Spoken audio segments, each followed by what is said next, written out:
Hello and welcome to this week's edition of the Herald podcast, normally recorded in our studio at the Bishopbriggs Media Centre, currently recorded from our volunteers' homes. To keep in touch with us, use our social media platforms, Facebook, Instagram and Twitter, which are all at Q and Review. That's CUEANDREVIEW, or get in touch via information@qandreview.com. That's information at CUEANDREVIEW.com. Please like and share our podcasts and give us any constructive feedback. The Herald, Wednesday the 30th of March 2022. News. Scottish ambulance queues wasted 8,000 hours waiting to transfer patients. This article is by Caroline Wilson. Ambulance crews wasted almost 8,000 hours in 1 month waiting to transfer patients to hospitals and reducing their ability to respond to other emergencies, data shows. Official documents seen by the Herald show that A&E patient turnaround delays led to 7,897 lost hours in February amid a deepening crisis in emergency care. The figure is the total amount of time, over 30 minutes, that it took for crews to transfer patients after arriving at hospitals. The Scottish Ambulance Service, SAS, said that as well as reducing the ability to respond to emergencies, dispatching paramedics from hospitals rather than tactical deployment points increases the time taken to reach seriously ill patients.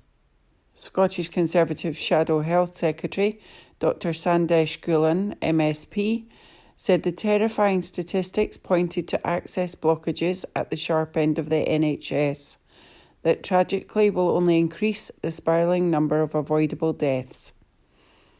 A paramedic source said 8 ambulances queued for 6 hours outside Glasgow's Queen Elizabeth University Hospital last Wednesday night. It comes after the Royal College of Emergency Medicine, RCEM, in Scotland warned that the country is facing biggest patient safety crisis in emergency care for a generation. For the first time on record, more than 1,000 patients spent over 12 hours in the A&E departments last week, and 1 in 10 were delayed by 8 hours or more. The RCEM estimates there has been 240 avoidable deaths since the start of the year due to delays. The SAS said ambulance turnaround times have been compounded by strict infection prevention and control measures that hospitals have had to put in place due to COVID. Pressure on beds is being driven by soaring rates of the virus, which is resulting in high numbers of COVID-positive patients being admitted to hospital who must be isolated, along with staff shortages due to the infection and outbreaks in care homes exacerbating delayed discharge. Health Secretary Humza Yousaf said that the Chief Nursing Officer is reviewing national infection control guidance with a view to easing current restrictions to try to reduce bed pressures on hospitals. More than 98% of ambulance crews' lost time was spent at hospitals in 6 Scottish health boards. The longest waits were in Greater Glasgow and Clyde, 2,830 hours, followed by Ayrshire and Arran, 1,420, and Grampian, 1,262. Crews lost 1,213 hours at Lanarkshire hospitals, 749 in Lothian, and 331 in Fife. Pauline Howie, Chief Executive of the SAS, writes, "The situation remains particularly challenging in some hospital sites, affecting ambulance response times, ambulance availability, staff rest periods and shift overruns. An increase in median turnaround translates to reduced availability of ambulances to respond to other patients who have made emergency calls. In addition to more time being spent at hospital, tasking crews from hospital rather than tactical deployment points can also negatively impact on the time taken to reach patients." Scottish Labour's health spokesperson Jackie Bailey added, After 15 years of the SNP running our NHS, this is the shocking position Scottish healthcare has been left in. Patients are stuck waiting in ambulances queued outside hospitals in pain and needing treatment, while NHS staff are run off their feet in trying to properly care for patients in a system that is clearly not working. Between February 2020 and February 2022, the average turnaround time increased by almost 8 minutes. Scottish Conservative Shadow Health Secretary Dr Sandesh Gulan, MSP, said these are terrifying statistics that point to a vicious cycle of access blockages at the sharp end of the NHS that tragically will only increase the spiralling number of avoidable deaths. Excessive ambulance waiting times and increasing A&E waiting times are not new problems in our NHS, and the common factor in both is staff shortages. The buck for that stops with the Health Secretary and the SNP government due to their poor workforce planning across Scotland's health service. The Royal College of Emergency Medicine, RCEM, could not be more stark in spelling out what this means. Humza Yousaf must act now to alleviate the crippling pressures on emergency medicine, or increasing numbers of patients will die needlessly. The SAS said it was meeting with managers at the most challenging hospital sites once or twice a week. In addition, the service has deployed 22 hospital liaison workers to emergency sites to try to speed up turnover times. Humza Yousaf said staff absences and a growing number of acutely unwell patients resulting in longer stays was also having an impact on A&E services. The Herald has contacted the Scottish Government and SAS for comment. This article is by Caroline Wilson. Recorded from the Herald on the 30th of March 2022. From the sports section, Aaron Ramsey fitness latest as Wales provide update on Rangers midfielder ahead of Celtic showdown by Aidan Smith. Rangers midfielder Aaron Ramsey has been given the all-clear to face Celtic this Sunday. The on-loan Juventus man has returned to Ibrox with full fitness ahead of this weekend's Old Firm showdown. Ramsey was omitted from Wales's matchday squad against the Czech Republic after struggling towards the end of his country's World Cup playoff semi-final win over Austria last Thursday.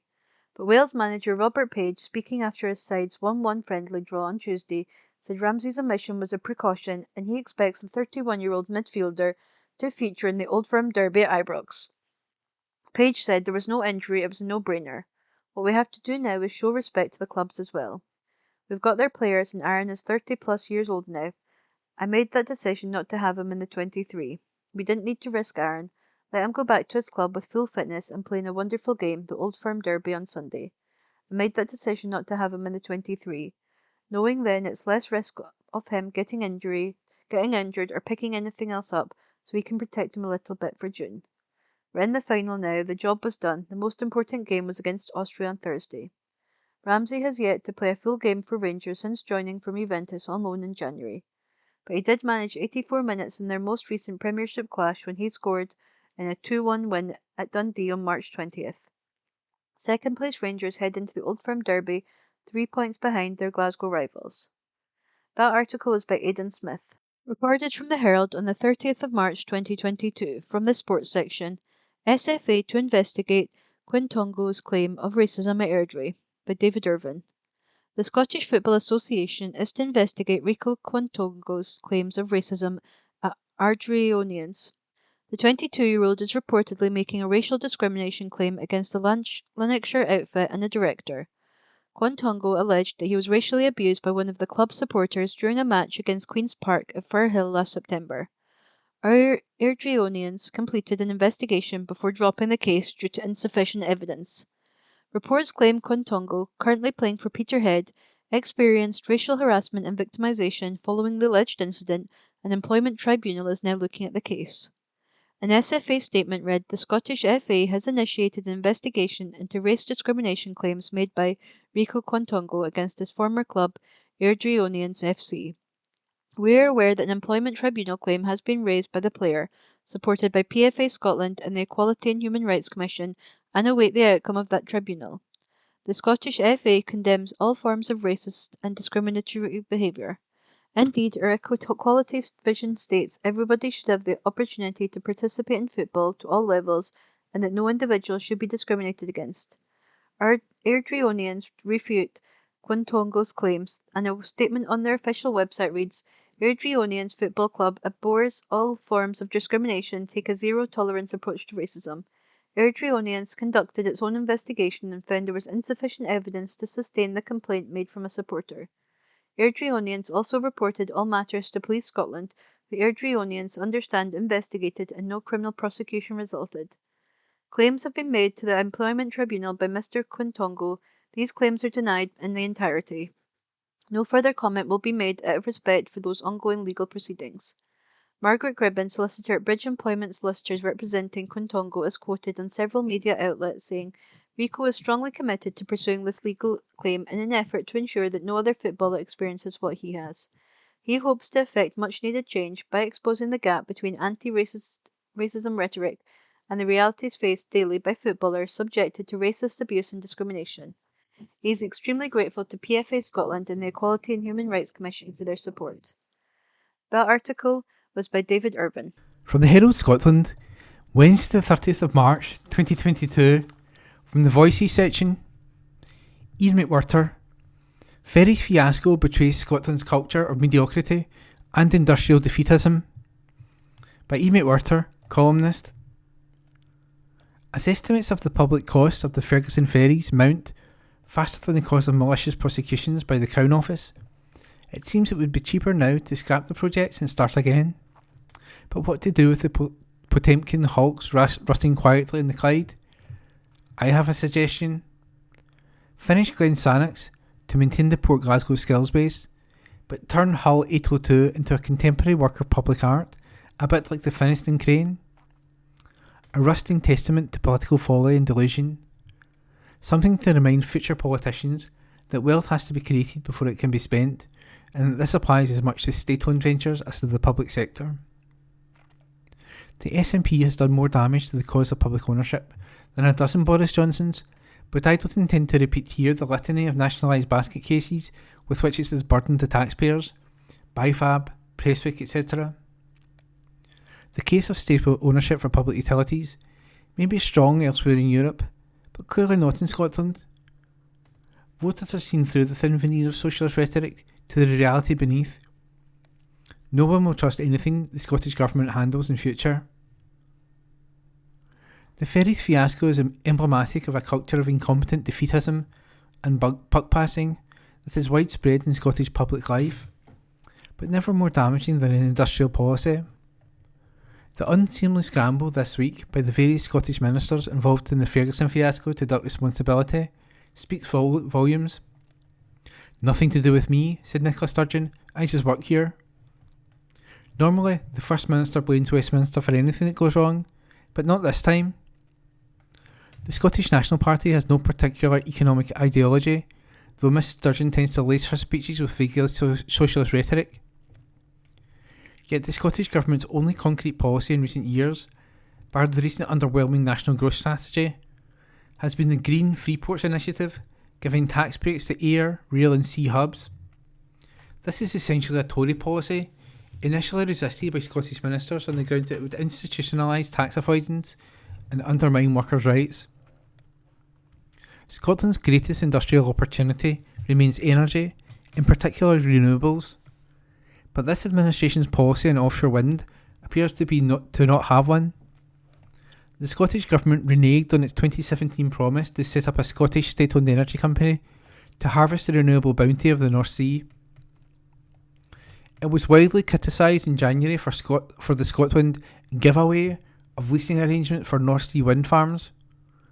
Potentially worth billions, the Scottish Government meekly accepted a one-off payment of £700 million from various corporations, which couldn't believe their luck. There is nothing socialist in selling Scotland short. The dismal history of Scotland's oil looks likely to be repeated, yet Norway, with no socialist rhetoric to speak of, took from the start a singularly hard-headed approach to managing its North Sea wealth. In 1972, it created the state-owned energy company, Statoil, effectively nationalising half of its oil and gas industry. It then started funneling hydrocarbon revenues into its famous sovereign wealth fund, which now owns 2% of all the world's stock markets. The Scottish Government seems too embarrassed by Scotland's remaining oil and gas to have any policy at all. It seems content to wave farewell to an industry employing 100,000 skilled workers in order to keep it in the ground, even if this means importing oil and gas from Russia. For more than a decade, the SNP has promised that Scotland would instead become the Saudi Arabia of renewables, but the green jobs revolution has been even more delayed than figures and ferries.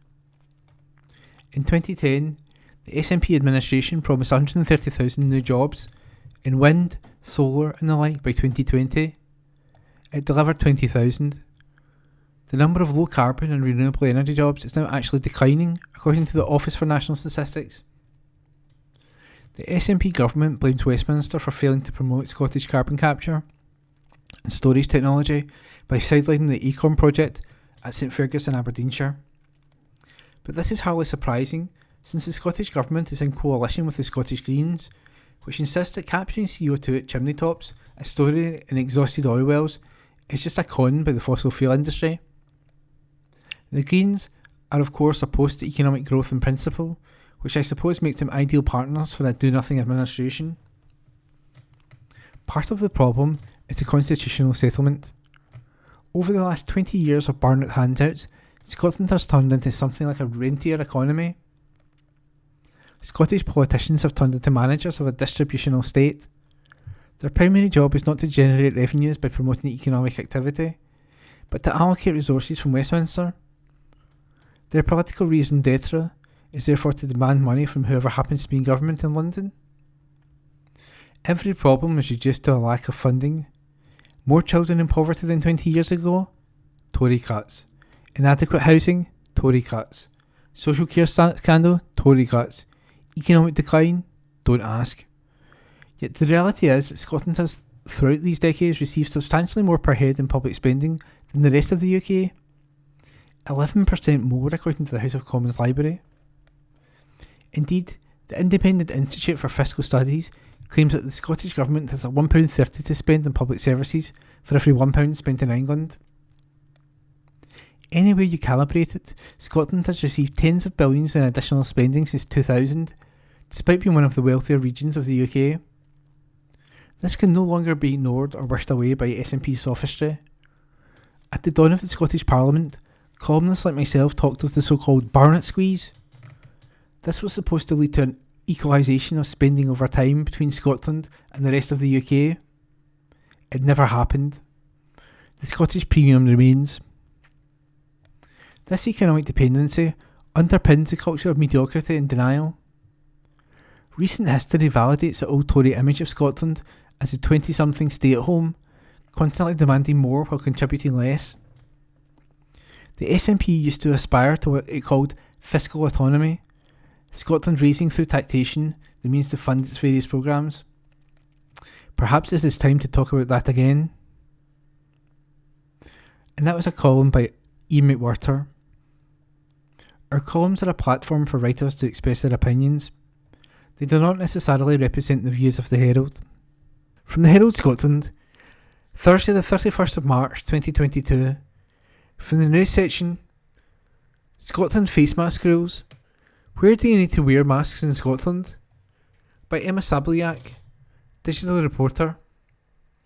Nicola Sturgeon has confirmed the dates when face coverings will no longer be required by law. In her latest update to Holyrood, she confirmed that the laws for most settings will be in place until April 18th.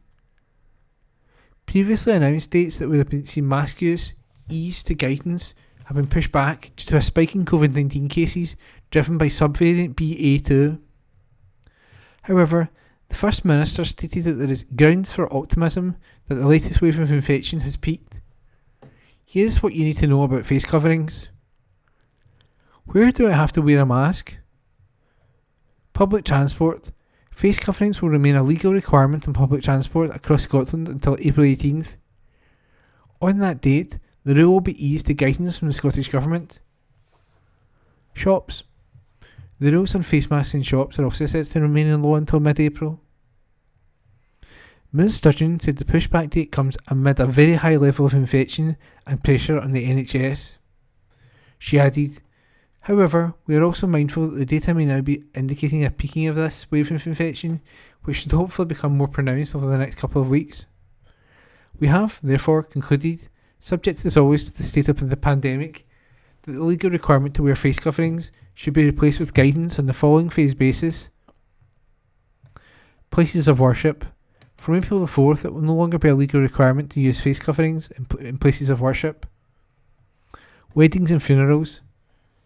Face coverings will also no longer be legally required during marriage ceremonies or funerals from that date too." The First Minister said, "From next Monday, April the 4th, it will no longer be a legal requirement to wear a face covering in places of worship or while attending a marriage ceremony, a civil partnership registration, or a funeral service or commemorative event. Other indoor spaces. No specific guidance was given in the latest update. However, it is understood all remaining legal restrictions on masks will lift by April the 18th. Currently, by law, anyone aged 12 and over who is not exempt must wear face masks in spaces that such as hospitality venues, hair salons, taxis, gyms and banks. This is expected to be converted to guidance in mid-April. Secondary schools. Face coverings will remain obligatory for secondary school pupils and staff in communal spaces after the Easter holiday. A Scottish Government spokesperson said, "Following the Easter break, face coverings will continue to be required in communal areas for staff and secondary school pupils. This is national guidance, and these changes will be applied and implemented across all schools in Scotland." And that article is by Emma Sabliak. From the Herald Scotland, Thursday the 31st of March 2022, from the news section, Scottish Fire Service Chief Officer suspended. Reports by Emma Sabliak, digital reporter. Scottish Fire and Rescue Services Chief Officer has been suspended according to reports. Martin Blunden is set to be investigated over allegations about his conduct, according to the Scottish Sun. His role will temporarily be taken on by the Deputy Assistant Chief Officer, Ross Haggart. The fire service did not comment on the allegations and would not confirm that Mr Blunden was suspended. Chair of the Scottish Fire and Rescue Service Board, Dr Kirst Darwent, said, "We take any allegation against staff members extremely seriously and have robust procedures in place to ensure complaints are fully investigated. Any complaint would be considered confidential while being progressed." And that article is by Emma Sabliak. Recorded from the Herald on the 31st of March 2022, from the sports section, Rangers vs Celtic Down Under off as Ibrox side pull out of Sydney Super Cup, by Ewan Payton. Rangers will not take on Celtic in Australia later this year. The Ibrox club have officially withdrawn from the Sydney Super Cup.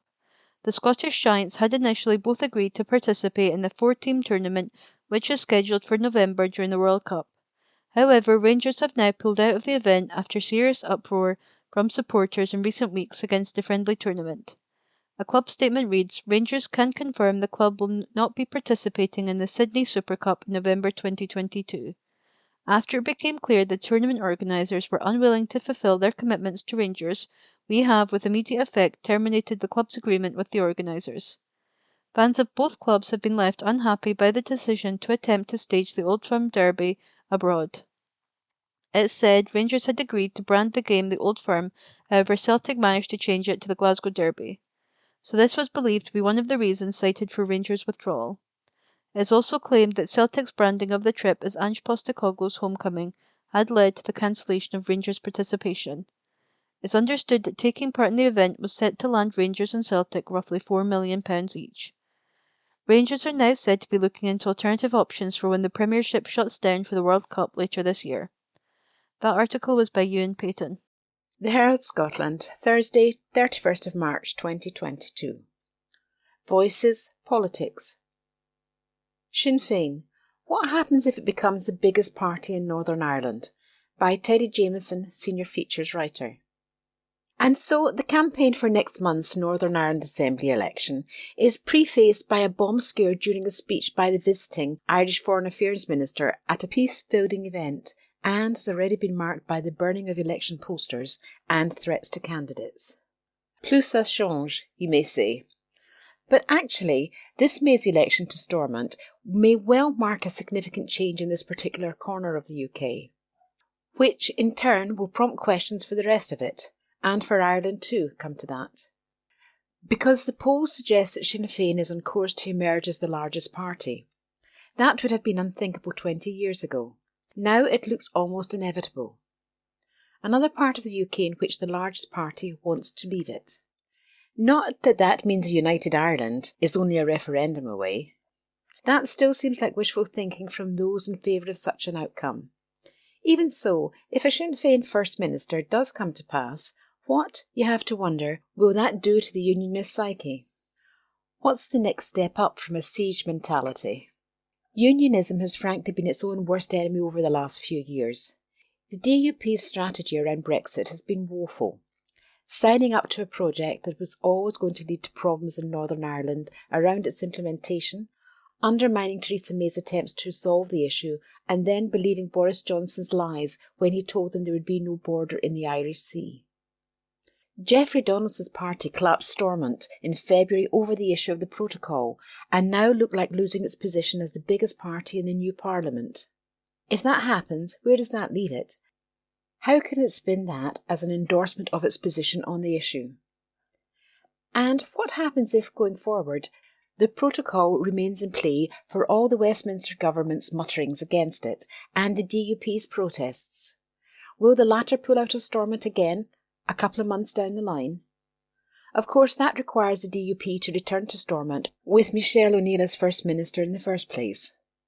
And some DUP voices have already suggested that they shouldn't. Northern Ireland remains a divided, marginalised place. Paramilitaries remain a virus in their communities. Last year, riots over the protocol broke out just weeks before the country's centennial. There are no guarantees there won't be more this year. But it is not the same country I left to come to Scotland 40 years ago. Culturally, socially, you could say it is now, to some degree at least, a post-Troubles country. For all the strides forward of the Alliance Party, you cannot say the same when it comes to its politics, however. The question is, what will be the lay of the land after the May the 5th election? How will things change? And if they do, will it be for the better? The odds are long, I suspect. This article was written by Teddy Jameson.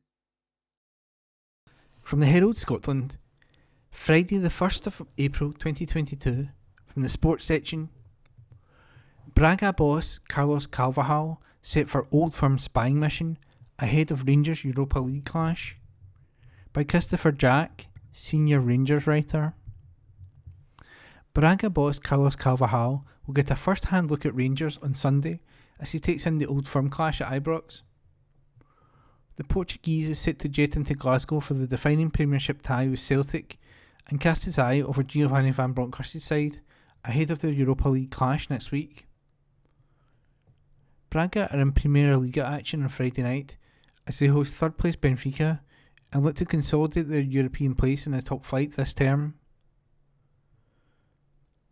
Carvajal will then turn his attentions to the quarter-final showdown with Rangers as Braga aim to set up a last-four meeting with RB Leipzig or Atlanta. And the former Sheffield Wednesday and Swansea boss will be in the stand to get a closer look at the champions as Van Bronckhorst's side bid to keep their title dreams alive. The visit of Celtic kicks off a huge month for Rangers that will also see them face an Old Firm semi in the Scottish Cup and make the trip to Parkhead on league duty. The coming weeks will determine if the Light Blues are able to continue competing on three fronts as they attempt to write their name in the Ibrox history books. But Braga, who are currently fourth in the league and well off the pace being set by Porto, will face a stiff challenge as Rangers prepare to return to the Estadio Municipal next week. And that article was by Christopher Jack. From the Herald Scotland, Friday the 1st of April 2022, from the sports section. World Cup draw offers possibilities and perspective as Scotland strive for Qatar spot, by Christopher Jack. It could only be us. The name will be in the draw, but the place in the competition has not yet been secured for Scotland. If there is a hard way of doing things, if there is an unusual route to reach the destination, it was almost written in the stars that it would be Scotland who would be in that situation. It is one, of course, that is not of our own making. There should be no quibbles or contention, and if Steve Clarke's side ultimately miss out in Qatar 2022 to Ukraine, then there would be no more fitting recipient of the final World Cup berth. Time will tell whether that matter will be settled on the pitch or on a conference call. Once politicians and power brokers have had their say and made their moves, those that govern football will be left in the almost impossible position of deciding the fate of Ukraine in a sporting sense. Those conversations are for another day.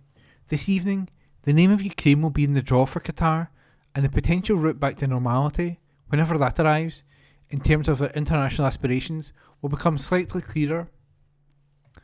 3 places in the finals are still up for grabs, and the ties between Costa Rica and New Zealand and the UAE or Australia and Peru will take place in June. That is when Clarke's side are set to face Ukraine and then take on Wales for the last European slot available. It is unusual for all the finalists not to be known before a ball is drawn, but the impact of the COVID pandemic is still taking a toll in the international game. The 2 intercontinental finals will be played in Qatar, having been moved from their initial dates and venues in March. If Scotland are indeed able to face and overcome Ukraine at the same time, the meeting with Wales that lies in wait will be a blockbuster event. History could be made by a squad to have already ended a 2-decade-long wait to see the Saltire fly among the finest names in the game. Should Scotland eventually book their ticket to Qatar, they will do so as one of the lowest seeded teams, and the Clarke side will be at top 4 when the draw is made this evening. Scotland may not have been accustomed to being in draws for quite some time, but the format of the competition will be familiar. 8 groups of 4 teams will be decided, but the match schedule will not automatically be configured. This, according to FIFA, will allow scope to provide a more beneficial kick-off time for audiences at home, and supporters will have to wait to discover what days should be taken off, as holiday time is saved for the tournament in November and December. The tournament hosts will take position at A1 and be joined by the likes of England, Brazil, Spain and Argentina. There will be no place in Pot 1 for Germany or the Netherlands, and the potential route out of the groups would be fraught for Scotland if they were to draw one of the heavy hitters from that section. Some of the biggest names won't be there at all. Italy will have to watch the finals from afar following the defeat by North Macedonia, while Erling Haaland and Mo Salah will also miss out after Norway and Egypt failed to qualify. The same fate could yet befall Scotland. If it does, then the Tartan Army will once again have to settle for a seat in the couch rather than one in the plane to the major finals. Having come so far, it would be painful to fall at this stage. If matches with Ukraine and Wales had been outlined at the start of the qualification process, Clarke would surely have fancied his chances of following up a place at the European Championships with a dream trip to the World Cup. Some things, though, are more important than the game. June will give Scotland a chance to progress, but it will also provide perspective, and their football fate pales into insignificance in the bigger picture. The future cannot be predicted. Once the draw is made, Scotland will at least have a little more clarity on what lies ahead. And that article was by Christopher Jack. From the Herald Scotland, Monday the 4th of April 2022, from the news section, COVID Scotland, face covering rules end for funerals and weddings, by Emma Zabilak. Scotland's phased easing of laws in the use of face coverings has entered its first stage today.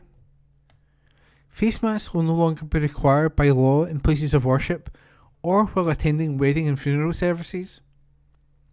However, their use will remain obligatory in shops, on public transport, and in some indoor settings for another 2 weeks. The First Minister previously confirmed that this guidance would be in place until April 18th. An estimated 1 in 12 people had COVID-19 in the week ending March 26th, down from 1 in 11 the previous week. Nicola Sturgeon stressed the government will continue to encourage the wearing of face coverings in certain indoor places, especially where significant numbers of people are present. Before the weekend, coronavirus hospital cases in Scotland were still at more than 2,000. On Thursday, there were 2,383 people in hospital with recently confirmed COVID-19, a record high. That same day, 41 coronavirus-linked deaths and 6,935 new cases of COVID-19 were recorded. And that was an article by Emma Sabliak. From the Herald Scotland, Monday the 4th of April 2022, from the news section, Natalie McGarry embezzlement trial gets underway, by Andrew Learmonth. Former SNP MP Natalie McGarry is in court today, charged with embezzling more than £25,000 from two pro-independence groups. The 40-year-old is accused of misappropriating £21,000 for her own use in her role as treasurer of the Women for Independence group between April 26, 2013 and November 30, 2015. It is alleged she transferred funds raised through events on behalf of Women for Independence into her own personal bank account and used cheques drawn on the organisation's bank account to deposit money into her own accounts. Ms McGarry is also accused of embezzling £4,661 for her own use from the Glasgow Regional Association of the SNP between April 9, 2014 and August 10, 2015. The indictment also alleges she used cheques drawn on bank accounts held in the association's name to deposit money in her own personal bank accounts and transferred funds donated to the association through its website into her own accounts. Ms McGarry was elected as the SNP MP for Glasgow East in 2015, but resigned the party whip after the emergence of fraud allegations. She stood down at the 2017 election. And that article was by Andrew Learmonth. From the Herald Scotland, Monday the 4th of April 2022, from the news section, Partygate, fines issued for bash on eve of Prince Philip's funeral, by Hannah Roger, Westminster editor. Fines have been issued to Downing Street staff for a gathering held on the eve of Prince Philip's funeral, it is understood. There were two gatherings organised in Number 10 on April the 16th, 2021, as preparations were being made for a scaled-back funeral for the Duke of Edinburgh the following day.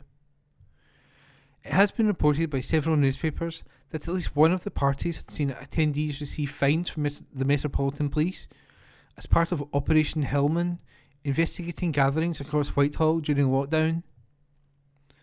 When details of the parties on the eve of Prince Philip's funeral emerged at the start of this year, Boris Johnson personally apologised to the Queen in Downing Street, said it was deeply regrettable.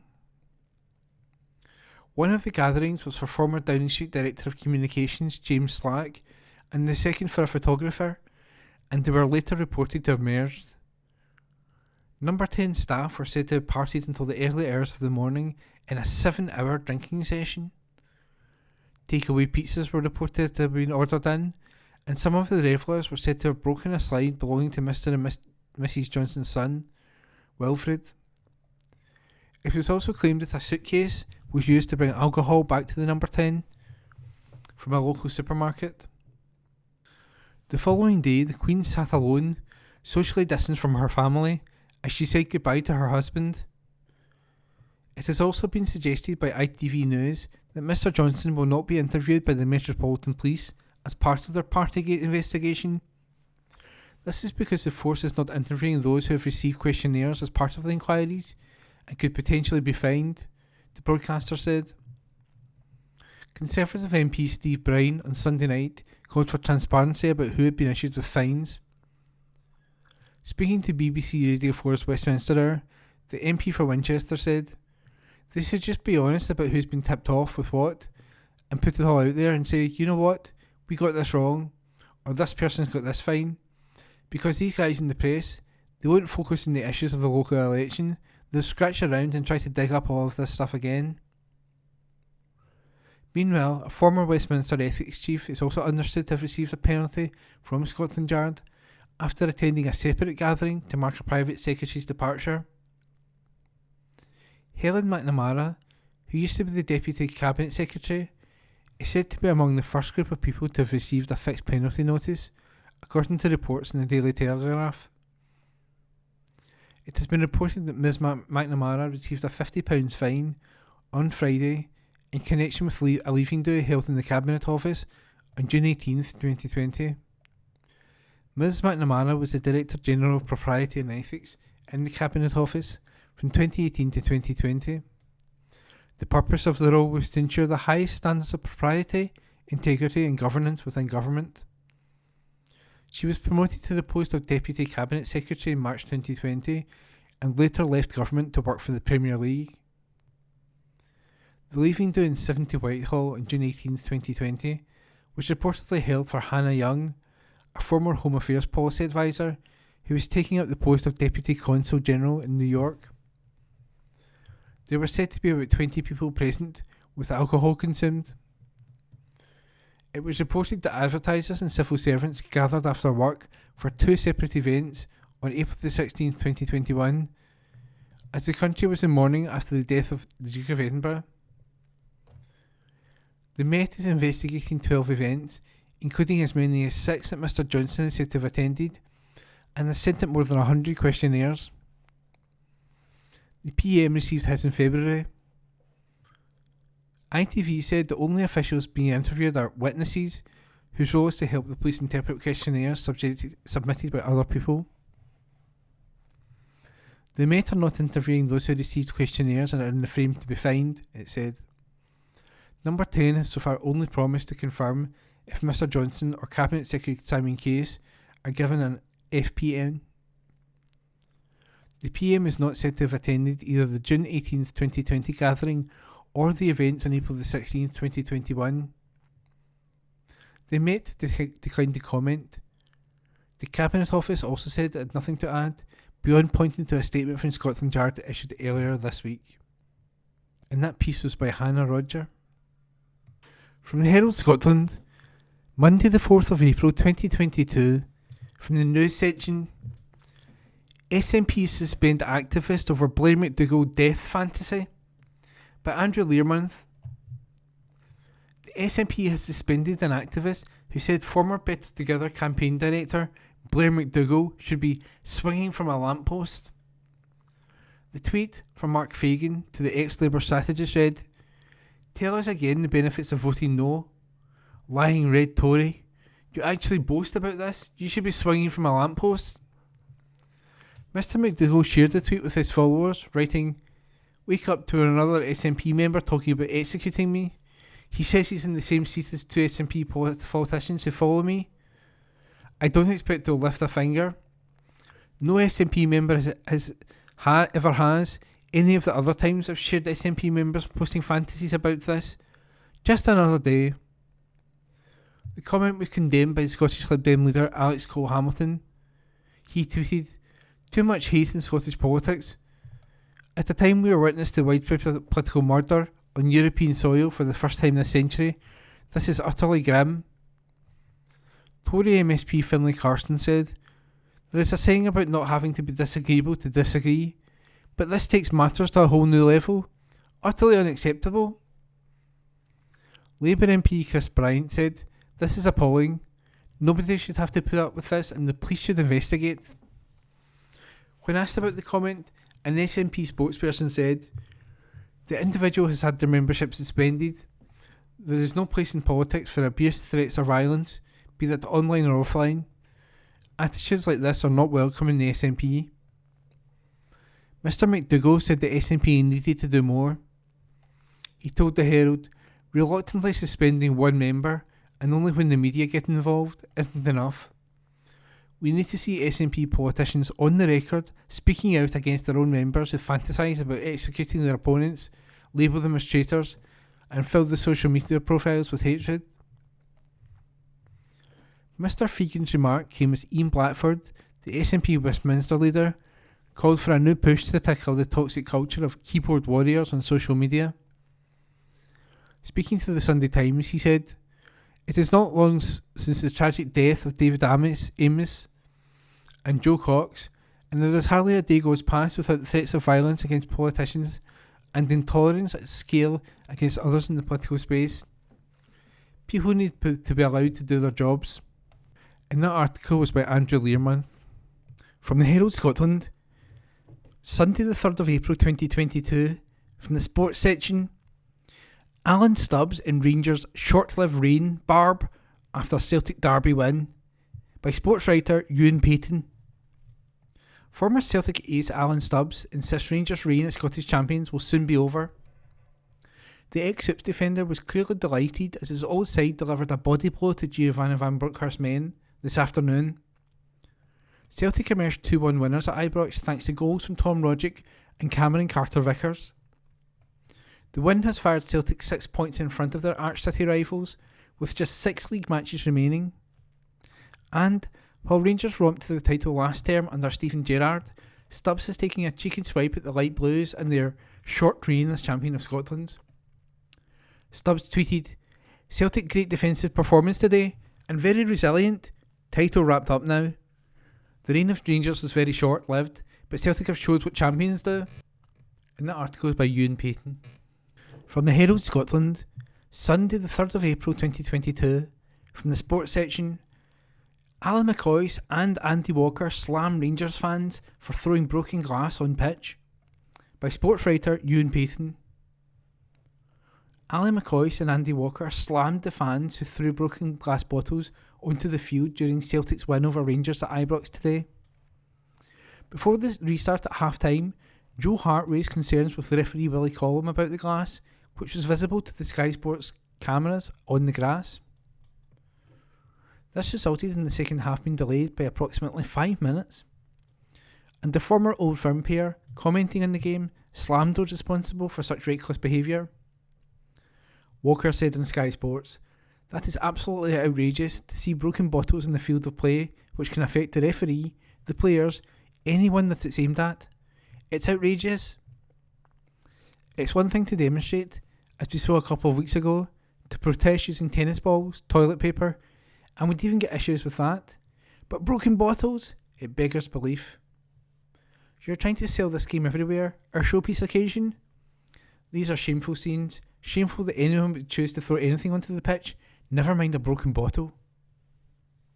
Rangers icon Ali McCoist added, "That, embarrassing, is exactly what it is. You keep thinking nothing will ever surprise you anymore, but dear me, honestly, absolute gross stupidity." And that article is by Ewan Payton. From the Herald Scotland, Sunday the 3rd of April 2022, from the sports section, defiant Rangers manager Giovanni Van Bronckhorst insists it's not over yet, despite Celtic defeat at Ibrox, by Matthew Lindsay, chief football writer. Giovanni Van Bronckhorst today refused to accept that Rangers' chances of retaining the Scottish title are over, despite a 2-1 defeat at Celtic at Ibrox, leaving them 6 points adrift of the leaders, with just 6 games remaining. Rangers took an early lead in the cinched Premiership game in Govan this afternoon, when Aaron Ramsey fired past Joe Hart in just the 3rd minute, following good work by Calvin Bassey and Ryan Kent down the left wing. However, the defending champions, who were 6 points clear when play resumed after the winter break in January, conceded goals to Tom Rogic and Cameron Carter-Vickers later in the first half, and were unable to level in the second. Van Bronckhorst conceded Rangers' hopes of finishing first in the top flight had been dealt a blow by the painful reverse, but the Dutch coach vowed that his men would keep on fighting until the end of the league season. "Well, losing today against Celtic made it more difficult for us," he said. "That is obvious. It is not over yet, but of course the loss we had today makes it more difficult to be champion. If you play against your direct opponent for the race and you lose, you always make it more difficult. We need to keep on going. The emotions in football are highs and lows. Any football player will feel that, the days when you are very disappointed in the result. But there is still a lot to play for. Take this loss and disappointment, recover and be ready on Thursday for Braga in the first leg of the Europa League quarter-final doubleheader in Portugal. It's another big game and we have to prepare well." Van Bronckhorst confessed he was disappointed the start of the second half was delayed for several minutes, because ground staff had to clear the pieces of a broken bottle which had been thrown into the Celtic penalty box. "Of course, it's not what you want," he said. "You go out of the locker room and are preparing well for the second half. You want to go. Then you have to wait a couple of minutes. It's never good that, due to situations, the game has to be stopped. I don't think it's a good thing. Safety is first, and I understand why we have to wait for the pitch to be playable for both teams." And that article was by Matthew Lindsay. Herald Scotland recorded on Wednesday, 6th of April 2022. Arts and Entertainments. Books, 5 new novels to read this week by Herald Magazine. Fiction. The Slow Worms Song, Andrew Miller, Sceptre, £18.99, ebook, £9.99. Stephen, an ex-soldier and recovering alcoholic, has just found a daughter he never knew, but fears losing her when he is summoned to an inquiry about his involvement in an incident during the Troubles in Ireland. Unable to face telling her, he writes to her. The result is partly a love letter. For her, for his life, at the time she was born, for the country, for life itself, and part confession of his own role in something he struggles to forgive himself for. Andrew Miller's gentle, beautifully crafted sentences belie the often brutal truths behind the narrative. Memories of lost colleagues and Stephen's own childhood sit alongside a darker past. The image of the slow worm, silent and sinister, finding its way into the precious earth, is set against a song of light and life that won't be silenced. 9 out of 10. Review by Victoria Barry. 12 Secrets, Robert Gould, Sphere, £12.99, ebook £6.99. Who doesn't love a tightly plotted thriller? If the still flourishing success of Harlan Coben and his peers is anything to go by, twisty but lean whodunits remain precious commodities to modern readers. Robert Gould, launching his debut 12 Secrets after spending years as a book buyer, feverishly absorbing the product, delivers an intriguing tale of a shocking teenage tragedy that continues to torture investigative journalist Ben Harper and sends shockwaves through the generations of families who live in the fictional village of Hadley. Clever twists surprise, but never take liberties, and believable dialogue creates well-crafted characters in a community reminiscent of ITV's Broadchurch. Gould's maiden novel is hard to put down and full of promise for further murder mysteries to come. 8 out of 10, review by James Cann. Careering, Daisy Buchanan, Sphere, £14.99, ebook £8.49. Careering follows 2 women in different stages of their careers, who have both been portrayed by the industry they once loved. Harry, who has dedicated her life to Panache magazine but is snubbed for the editor role, and Imogen, the intern she hires to write for a new feminist site. Careering is about modern womanhood, giving a funny and honest take on what it's like when a dream job turns sour, and what happens when you reach the other side of a toxic relationship with your career. Daisy Buchanan's writing is hilarious and doesn't hold back about the realities of being a young woman climbing the career ladder. If you've ever come to the realisation your dream job isn't all it's cracked up to be, then this book is for you. 8 out of 10. Review by Ricky Loftus. Non-fiction. A Line Above the Sky, On Mountains and Motherhood. Helen Mort, Ebury Press, £16.99, ebook £9.99. Poet Helen Mort offers a candid and moving exploration of early motherhood and mountaineering. She examines the physicality and instinct involved in both, and how having a child can change perceptions of the self, the body, and danger. This is contrasted with the cerebral process of writing. You learn about the author's hero, the climbing legend Alison Hargreaves, whose story is woven into her own. The writing is beautifully lyrical, inviting you to underline many passages. The descriptions of landscapes are at times dreamlike and haunting, and Mort's love for them is contagious, tempting you to put on your hiking boots and head to the Peak District. The narrative is interspersed with second-person vignettes of a climb. You may question their purpose at first, but their significance becomes clear later. 8 out of 10, review by Sophie Wingate. Children's Book of the Week, The Lost Whale, Hannah Gold, HarperCollins, £12.99, ebook £7.99. The follow-up to the acclaimed The Last Bear, The Lost Whale is another eco cry from the heart of Hannah Gold.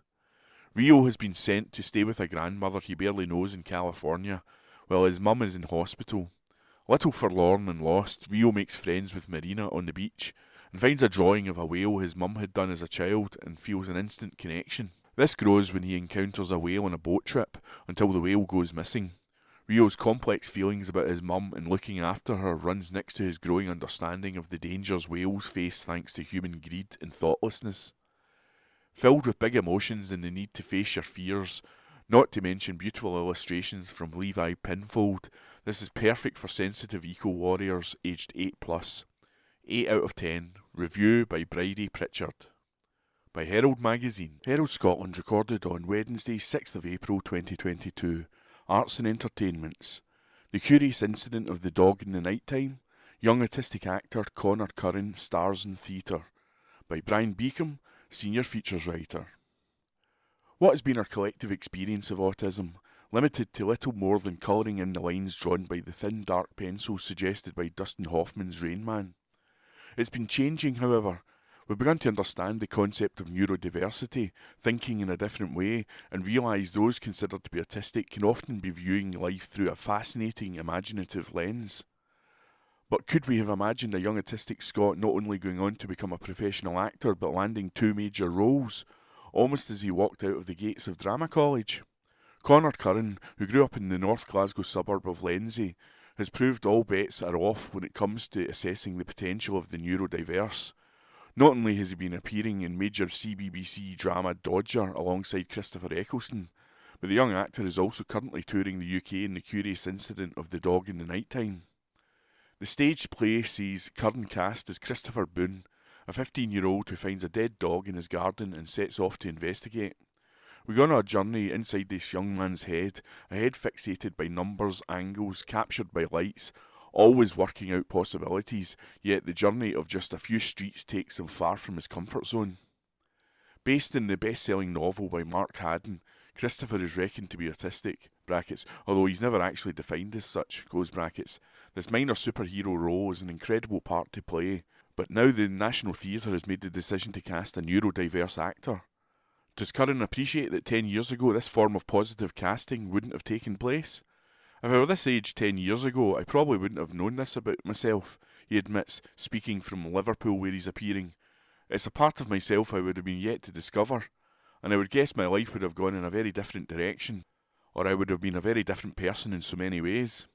Developments in understanding the brains of neurodiverse people have allowed us to understand more of how they process information. They can have difficulty in organising tasks, yet also possess the ability to approach things more creatively.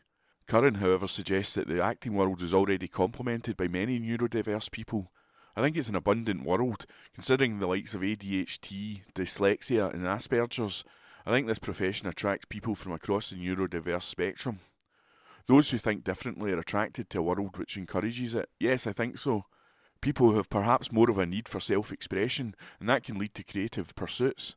And speaking as an autistic person, I think passion and obsession are key traits in acting, he grins. It's a job in which you dive headfirst into the deep end. Yet in the past, some considered those deemed to be autistic to be lacking in empathy. If this were the case, it's not a great trait to have in a profession in which the principal purpose is to portray emotion. I've said to many people over the years that having been raised in a neurotypical society, I've been neurotypical in my head. So I've been acting this way, if you will, for most of my life, so I feel I can do it. But in terms of the empathy thing, I would say I'm an empathetic person, or at least I believe I am. In fact, sometimes there are people in the autistic spectrum who feel they have too much empathy, and sometimes emotions can overcome them.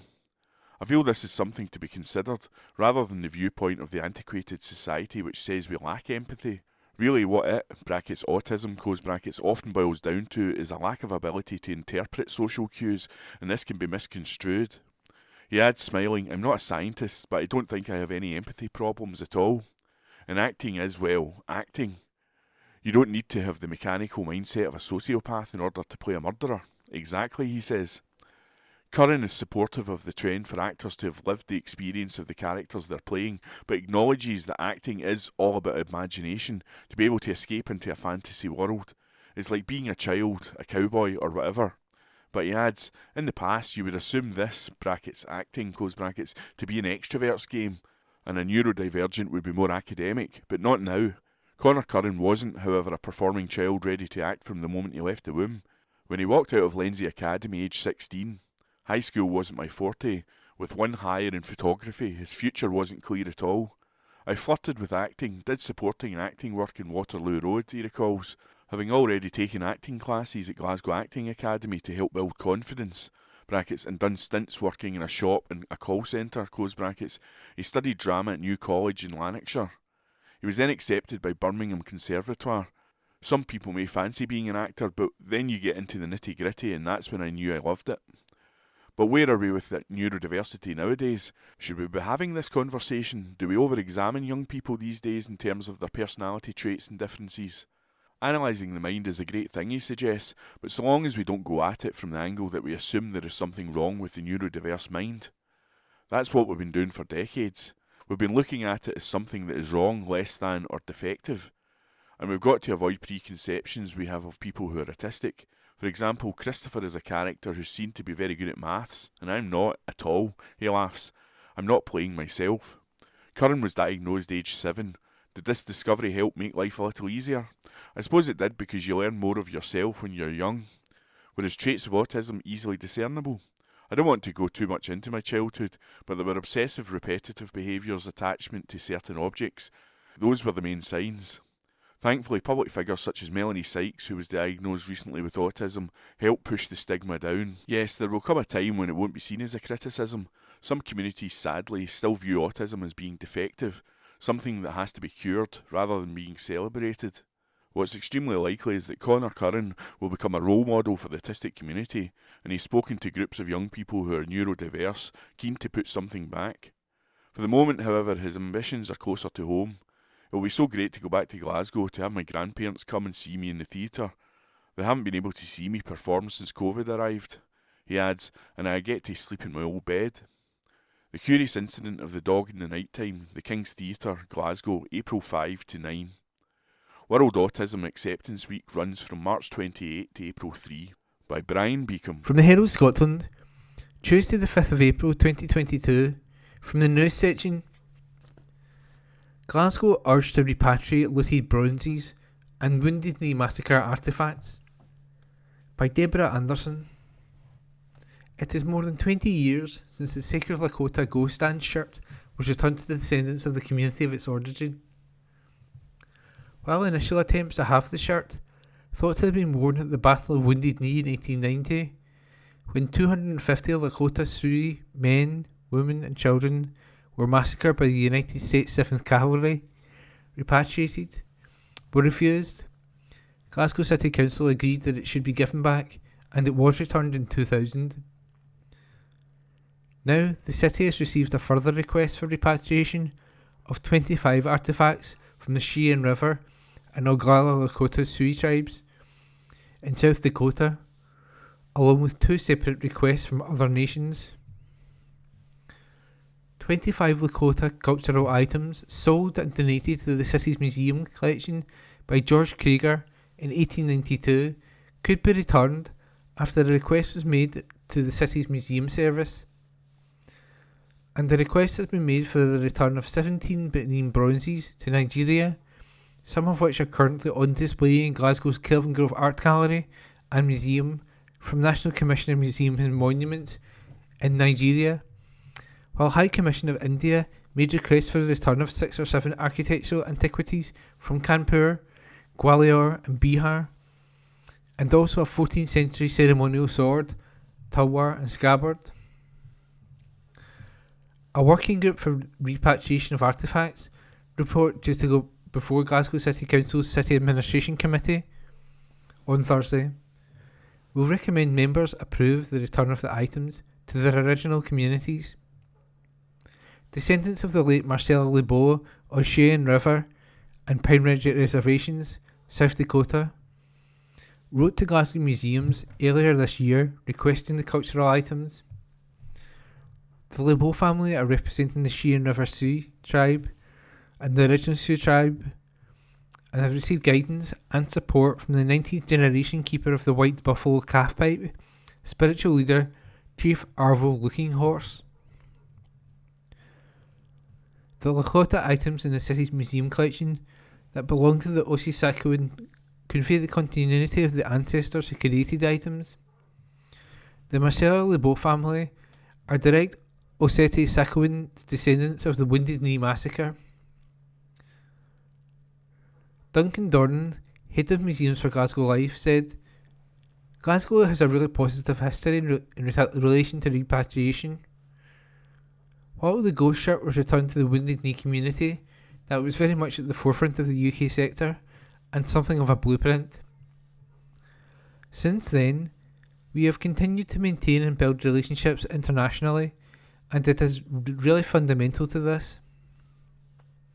Having trust is important to getting a respectful and constructive for all parties. These requests are the results of lengthy discussions, and, while it might be the 3 requests have come at once, it is coincidental and follows long periods of discussions. It is important that people know about the history of these objects, and we have to be open and transparent about how they arrived in the city. With Wounded Knee, these objects continue to be of spiritual and emotional significance, and the return of them remains enormously important. The return is a way of Glasgow cementing the very positive and constructive relationships with communities around the world. Morally, it is the right thing to do. Of the 25 objects requested, some were taken from the Wounded Knee massacre site following the battle in December 1990. Some were personal items belonging to named ancestors, and the remainder are ceremonial items, all of which represent the belief, history and values of the Osseti Sakowin. In 1892, Kelvingrove Museum obtained a collection of Indian relics from Krieger, interpreter for the Lakota performers at the Buffalo Bill Wild West Show in Denison.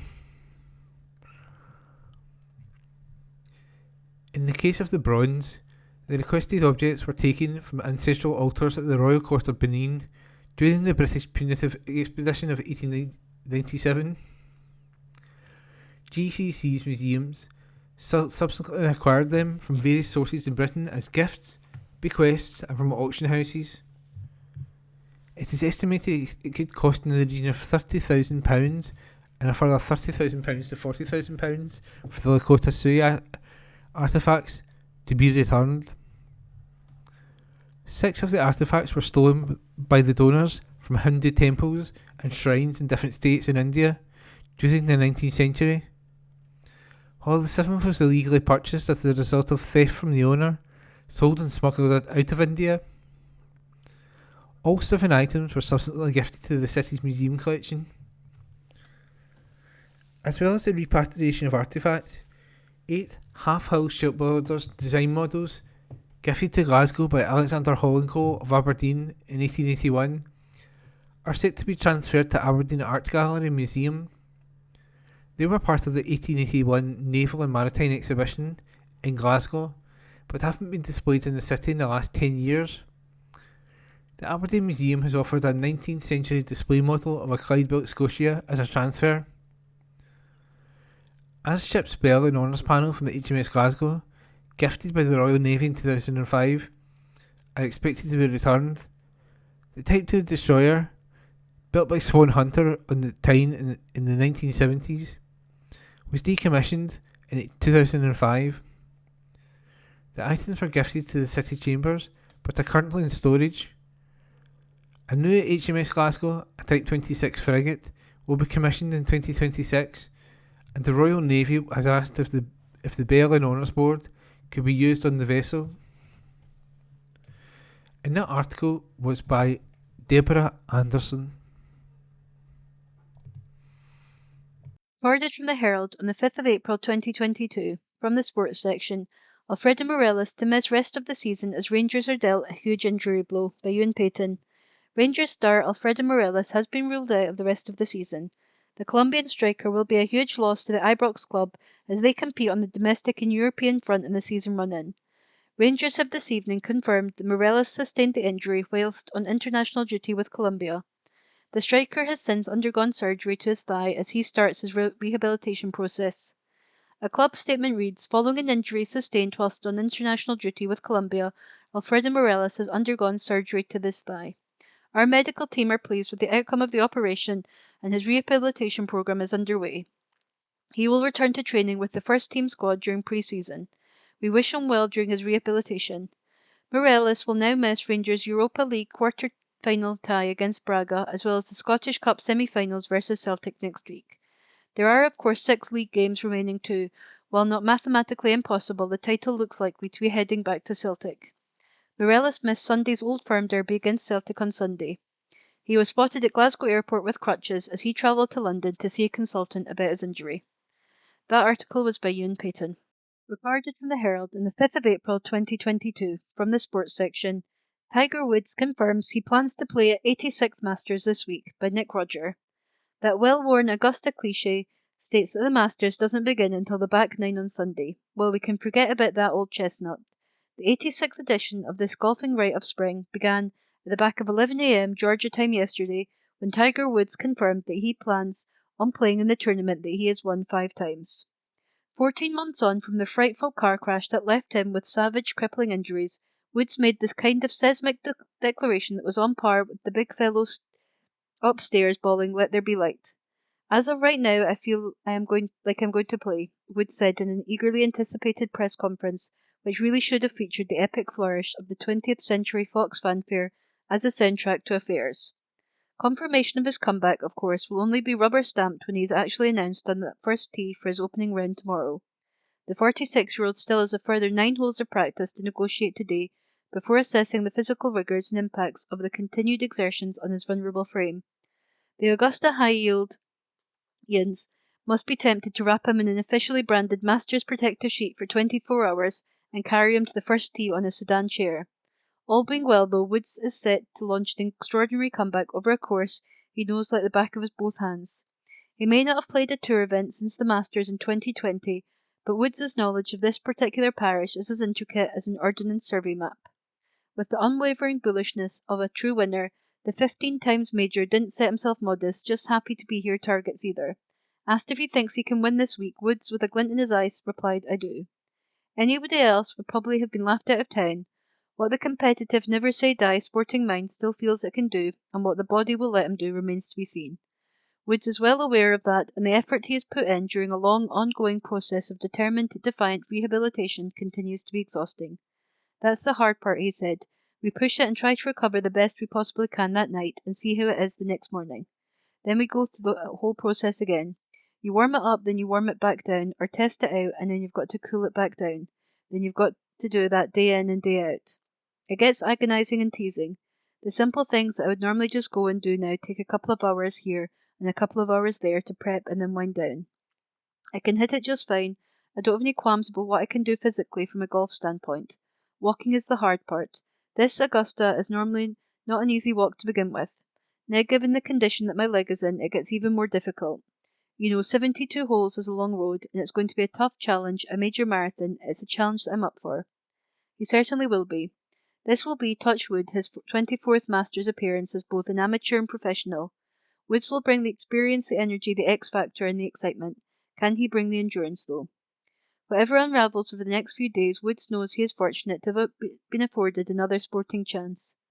"I never left that hospital bed even to see my living room for 3 months."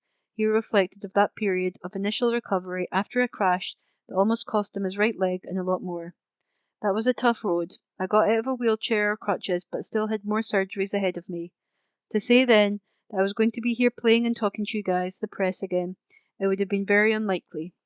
But I don't show up to an event unless I think I can win, so that's the attitude I've had.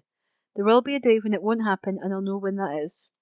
Having announced to the world that he would make a game-time decision on his fitness the other day, it now appears to be game on. That article was by Nick Rodger. Herald Scotland, on Tuesday the 5th of April. Opinion: Politicians should feel the shame and stigma of poverty. A column written by Katrina Stewart. For many years I shared a bedroom with my mum. It was a council flat and had 2 bedrooms, but my bedroom, the smaller one, was so damp as to be uninhabitable. Really, the flat itself was uninhabitable, and eventually, after 10 years there, we were decanted and the block demolished to be replaced by front and back door houses. When we first moved in, my mum hired a painter and decorator to do the place up. My bedroom had an oblong window that took up nearly the width of the room. When the tradesman peeled the paper off, the wall underneath the window began to crumble. I remember staring for a long time at this curiosity. You could see the grass outside. We had lived in many properties in several countries, but never before had I encountered see-through walls. It was so damp that the wall had been held up by layer upon layer of wallpaper. There were bits of wall in my bedroom that swelled out like blisters, and you could push a finger into the lumpy bulges to hear the loose brick crackle. Other bits of wall were wet, where damp bloomed and speckled. The bathroom had mould that could never be vanquished with cleaning materials, and mushrooms grew up through the kitchen floor. I'm not sure if they were edible. We never chanced it. Other friends in other council flats dealt too with damp and mould, and for a very long time I thought damp housing was normal. I almost never talk about this, and recently I was thinking about why. Shame, really, is the answer. Not my shame in particular, but my poor mum's shame. She would be mortified to think that people knew we lived in substandard council housing. There are a great many more details I could give about that flat, but as a compromise I'll only go so far as the mushrooms. But isn't it silly that the shame is ours, rather than the shame being that of the local authority, the landlord allowing its tenants to live in such dire, dire surroundings? Poverty and shame go hand in hand. Who wants to admit that they aren't providing for their child what other parents can provide? Who wants to admit to hard times and stretched funds, or, as is increasingly the case, no funds at all? We've come a long way since the tabloid tales of single mums on benefits being scorned for sponging enough free money to afford 10 children and a flat-screen television, but myths of and shame at poverty still cling. Now, though, after a confluence of circumstances, we're seeing a change in how we view people who are struggling. During the pandemic, community volunteers covered over the cracks caused by gaps in the social safety net. A focus on local people helping in their local areas, neighbours pitching in for neighbours, gave a much better understanding of the situations of others. Swiftly following the pandemic is the cost of living crisis, a neat phrase that sums up the issue without giving a face or a voice to the people living through the worst of it. Suddenly, everyone's affected by price hikes and energy increases. Even from middle-class families with savings and steady work, there is panic talk of cutting back, down, and out. Those who can still make ends meet with a bit of cost-cutting are the lucky ones. We still talk about the choice between heating or eating, but this choice is a fallacy. Standing charges are now so high that people will still be paying massively increased costs for the daily charges, even without running appliances or having the heating on. The choice is more eating or staying connected to the grid, which is factual but far less snappy. Essentially, people who can very least afford it will be accruing debt, but having absolutely nothing to show for it. Millions are to be plunged into poverty thanks to the choices of this current government. People who always assumed they would be financially okay will start to struggle. For a long time, poverty was seen as going hand in hand with laziness and fecklessness, rather than the truth, which is that some people are lucky and other people are not. Fortune, fickle fortune, smiles where she likes. The pandemic, and now the cost of living crisis, show that circumstance is very often a matter of whim, and that anyone can be at risk of losing what they've built. This insight is valuable because a united front is vital. Politicians shy away from increasing benefits because they worry about spooking voters who still believe that the benefit system exists to keep layabouts in ready meals and fags. Many more of us are vulnerable now, and that vulnerability should bring with it a sharp change in attitude from poverty as failure of character to the reality that poverty is not the shame of the individual, but a collective shame of failed political systems. A column written by Katrina Stewart. Herald Scotland, on Tuesday the 5th of April. Opinion. The failed smart meter system needs a total rethink. A column written by Leslie Riddoch. You can say one thing for the energy crisis. It's finally got British households monitoring energy use more carefully than at any time since the 70s. Thank goodness, then, that successive British governments have been rolling out smart meters for the last 11 years. At £485 per household, that's more than twice the cost of installation in Italy and Spain, and 10 times more than India and Brazil. Still, at least the smart meters are largely installed, which saves the customer on engineer visits and makes billing more precise. except these economies have not come to pass. Many smart meters don't work if there's a change in energy supplier, and even if they do, smart meters almost all rely on 2G and 3G signals, which mobile operators are about to shut off. Yet still consumers must cough up a further £2 billion to complete the installation, even though the devices will be obsolete by 2033. Welcome to the smart meter scandal. It's been a fiasco across the whole of Britain and a total scandal in Scotland. The story starts with Margaret Thatcher. We're still living with her poisoned legacy, a chaotic privatised energy market with dozens of suppliers. So when other countries move to install smart meters, able to price energy use more efficiently and deliver accurate bills minus customer readings, a single nationalised or private body was given the job. Not in Britain. In 2006, Chancellor Gordon Brown announced the smart meter revolution would be rolled out via the Tories' privatised energy supply companies. The consumers group Which wanted a single government body to install whole streets at a time and keep costs down. But in 2011, the new Tory Energy Minister, Charles Hendry, authorised private energy companies to install meters on demand from customers, with badgering letters and emails when Ofgem demanded greater take-up. The cost to taxpayers, £11.1 billion. And so, with Labour and the Tories flushing business towards private energy suppliers, the hopeless patchwork of random smart meter installation began. Soon it became clear metered consumers weren't changing energy consumption patterns. Indeed, Mike O'Brien, Gordon Brown's former energy minister, admitted in 2018 that he got rid of his meter because he barely looked at it. Other ex-ministers said the programme had been rushed through because politicians wanted to meet the Paris Accord climate change targets. So far, so bad. But the fiasco had a few extra twists in Scotland. About 500,000 customers living in tenements have storage heating with 2 meters, one for nighttime and the other for daytime use, and no company will take responsibility for replacing them with a single smart meter.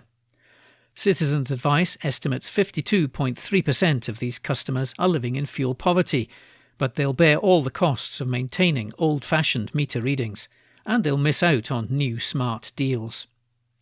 In February, Scottish Power, EDF and Octopus Energy, who supply 11 million British households, announced new time-of-use tariffs, where boiling a kettle in the evening costs more than in the morning. How do they know when the kettle boils? Via the smart meter. And if there is no smart meter? Good question. It gets worse. Scottish customers received far fewer second-generation meters and relatively more of the old SMETS 1 meters kitted with 2 and 3G transmitters, which cannot be upgraded. So now that companies like Vodafone are moving to 5G and switching off their lower frequencies, Scotland's million-odd SMETS 1 users will soon discover their new meters must be replaced, and energy users will once again foot the bill for this government or industry mistake. It's hard not to conclude that the rollout of smart meters, £13.5 billion to date to connect 47% of households, has been a near total waste of time and money. Indeed, had GCHQ not intervened in 2016, the rollout could have been a security danger as well, since electricity and gas suppliers intended to install over 53 million smart meters with a single decryption key for communications, so hackers would need access to just one network to cause chaotic power surges across the country. In 2018, the National Audit Office warned that consumers faced paying £500 million more than expected for the smart meter scheme, with no chance that it would meet its deadline. Still, the unstoppable rollout continued. Essentially, on Boris Johnson's watch, since energy is reserved to Westminster, even more cash has been spent on technology the industry knows to be fundamentally flawed, and the cost has been absorbed by consumers, adding to our present sky-high bills. Indeed, faced with long overdue regulation, it's possible most energy suppliers don't actually want to provide energy anymore. Companies which chanced their arms for years, enduring mis-selling scandals aplenty, now face a price cap. And despite the recent whopping rise announced by Ofgem, they can't make the massive profits of yesteryear by just selling energy. Top managers are feeling no pain, there's no cap on their ludicrously high salaries, but companies like SSE have already sold their supply business to concentrate on the more lucrative business of energy production. The energy scene has actually changed so much, there's a very real question mark over the future of the new Big Six. What are they actually for? If industry regulation and smart meters actually worked, why would we need any energy supply companies? Yet as consumers buckle under the latest price hikes, caused largely by the failure of successive governments to shift Britain's unique dependency on gas for heating, Tory ministers are taking lazy pops at green levies, not the £13.5 billion we're all paying for a failed smart meter system. Since Labour was complicit in the disastrous scheme, there's not much opposition from them either. Regardless, the rollout should be stopped in its tracks for a total rethink. If it isn't, and it won't be, we'll all be financing a smart meter revolution that's been a total dud. A column written by Leslie Riddich. And that was this week's The Herald podcast, normally recorded in our studio at the Bishopbriggs Media Centre, currently recorded from our volunteers' homes with the publisher's kind permission. Thanks for listening.